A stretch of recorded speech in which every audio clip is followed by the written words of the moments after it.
Hi, today we're going to be making our value and preparing to add this value into our final project. So in order to do that, you should have already made your sketch that you have, and it has lots of elements in the background and has nice details. And so make sure that you put your name in the front right corner so that when I collect these at the end of the hour, I can make a photocopy for you, and because I think when you add value into this later, you'll feel a little more comfortable adding the values that we're going to learn in this video on a photocopy and not your actual project. So make sure you have that done today, and go ahead and get your sketchbook, and in the top part of your sketchbook, write value. And so I'm going to write value here.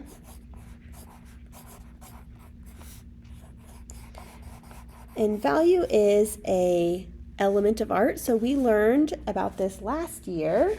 And so this is what we learned about last year. Value is the lightness or darkness of an object.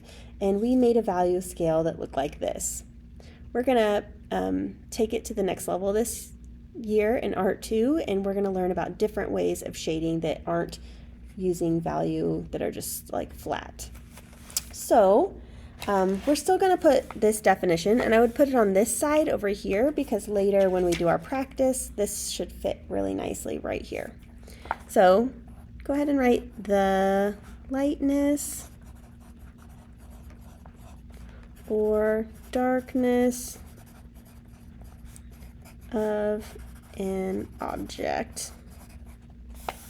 Okay, and then underneath that, you can go ahead and make 3 rectangles. They need to be pretty long, like large rectangles, so make sure they go from this side all the way to the center. So there's one, maybe a little shorter than the center.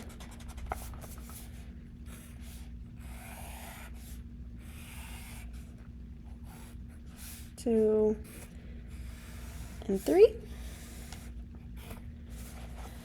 So these values that we are going to do are going to be a little different because obviously when we use our scratch board, we can't take our pencil and add value here and then blend it out with our fingers like we like to do, that's more comfortable.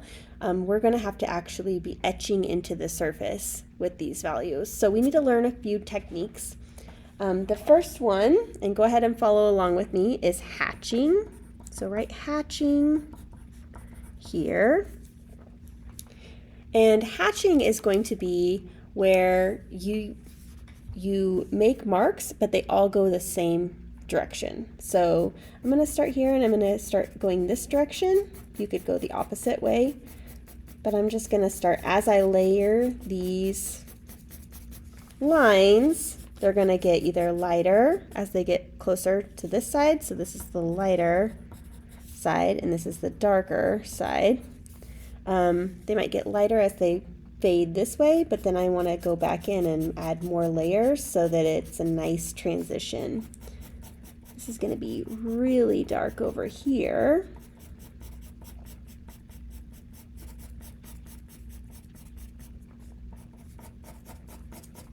And this nicely faded. So I have some work to do to make that even better. But really yours should just fade really nice. Okay, so that's the first one, and I will show you when you use hatching, it can look like a couple different things. It can look like this or straight on. This one obviously follows the curve here, but hatching always goes in the same direction. So the next one is going to be cross hatching.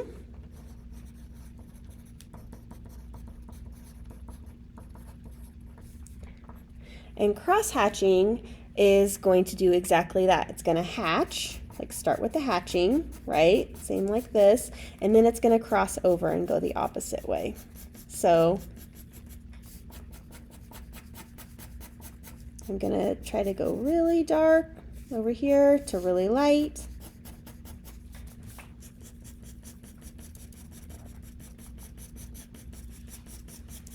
and really still try to get that smooth transition.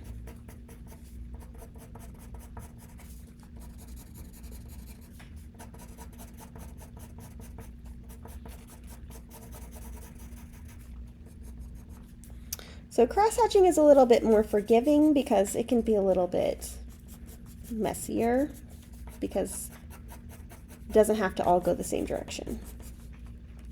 But trying to get that to fade really nicely as well. So I'll show you what that looks like. This is some cross-hatching examples. Like I said, this one's really messy, but it's all going in different directions and they are overlapping and creating different levels of value within that. This one's really nice.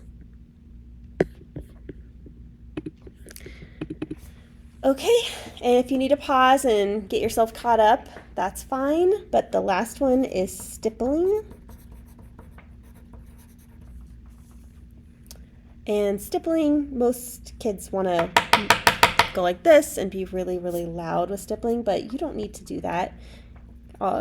It broke my pencil, but also it's just obnoxious and doesn't need to happen. So you just are going to make some dots for stippling. And the more dots and the closer they are together, the darker the value is going to be. So I'm just letting these dots fade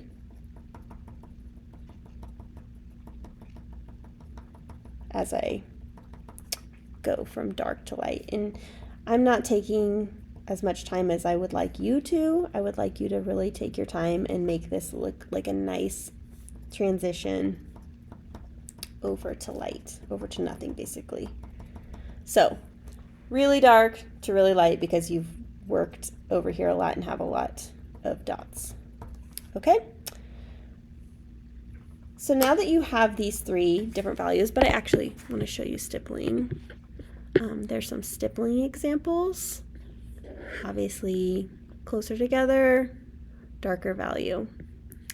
And these are some of those. Hatching on a drawing of a hand. This is what hatching would look like. This is what cross hatching would look like. And this is what stippling would look like. So we're going to test this out, but it's going to be a little different because when we do scratchboard, it's the opposite, right? We're going to be scratching the light source instead of drawing the dark. It's just different with pen and pencil and paper over the scratchboard. So we're going to practice. I got you a little scratchboard practice thing. This one's a lot thinner and it's just not as good quality, but I will tell you, if you put your fingers on this, it's going to be harder to scratch away later. So try not to touch the actual surface, and same with this. When I gave you your final paper, this one's a lot better quality, but when you put your fingers, the like grease on your fingers allows it to like seal in the scratch board, and then you're not able to scratch it off as easily. So try not to touch this as much as possible. But we're going to go ahead and take a scratching tool and make 3 circles on here. Make them pretty large because you're going to be trying out these different techniques on these circles, and they can go off the page. That's fine. Okay, so you got your 3 circles, and we're also going to put a light source on there. So here's my sun. It's almost like these are like planets or something. When I use these different techniques, so I've got hatching here, I'm going to try hatching on one of my spheres, and I want it to look 3-dimensional. So yes, I could just do hatching like this, all the same direction, and you can see I'm putting it on where the light source is. I'm not putting it down here where I would have normally shaded. I'm trying to scratch where the light is. So I can do really small hatches here. Oh, see, I obviously touched that with my finger, so now it's not scratching off. But I really want it super light right next to the light source. So I'm adding value there and then letting it kind of fade off.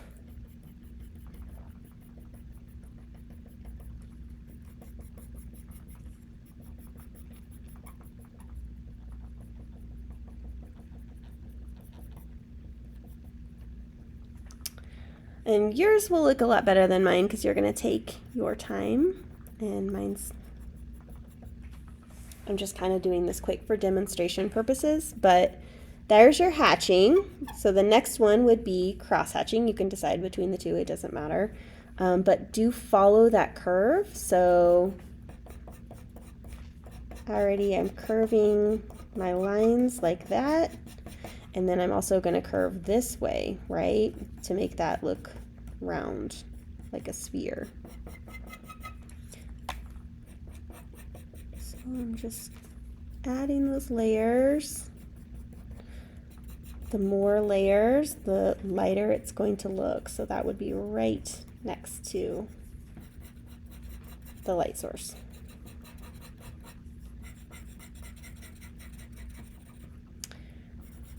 And I would just keep going until it looks nice and smooth transition, like before.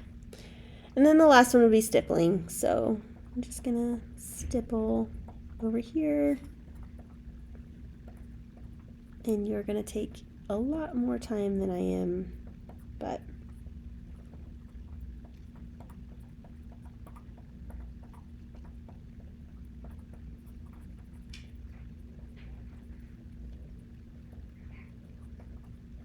and letting it fade off. And you really should take a lot more time than I did. This is what a final one might look like.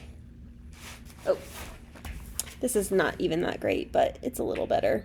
So a final design might look like. So after you're finished with that, you will glue this in to your sketchbook like so, and so all that's kind of together. You did your practice of the light and your actual value scales. All right, have fun.